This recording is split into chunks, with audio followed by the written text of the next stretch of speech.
kapitbahay ko, mga mare. Tinulungan na nga rin siya ng kapatid niya para nga mabilis matapos.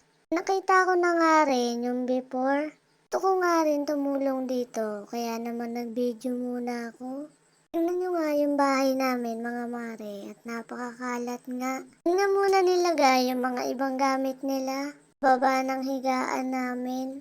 Ito na nga rin, mga mare, yung labas ng mga kwarto namin. Pa nga talaga kayang ipaayos yan, kaya unti-unti muna. Hahalo na nga rin dyan yung asawa ko, mga mare. Ang gusto ko nga gawin sa kanya yung pala, Charis. Parang napakadali nga lang netong gawain nila.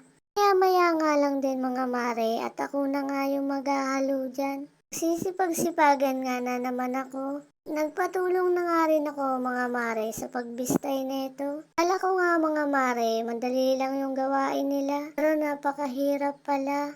Ang nga rin akong tsinelas dyan, mga mare, dahil pil na pil ko nga yung buhangin. Tapos ko nga neto, mga mare, ay itatry ko nga maghalo. Kung kaya ko rin ba? Ano nga, mga mare, at naghahalo na nga ako dyan. Ang gusto ko na nga pumasok sa construction, Charis. Tignan nyo nga dyan, mga mare, inubos ko na nga yung lakas ko dyan. Nagbibida-bida nga na naman ako. Kanina ko pa kasi gusto maghalo.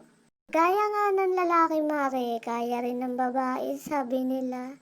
Bigay todo na nga yung asawa ko dyan. Dahil napakasipag talaga niyan. Kung nga rin nakakalain na kaya ko rin pala to. Maliit nga lang din tong kwarto na to, kaya madali nga lang palitadahan. Napakasipag nga nila, mga mare, kaya nagsisipag-sipagan din ako. Follow nga rin ako at pa-share na rin ang video na to. Salamat!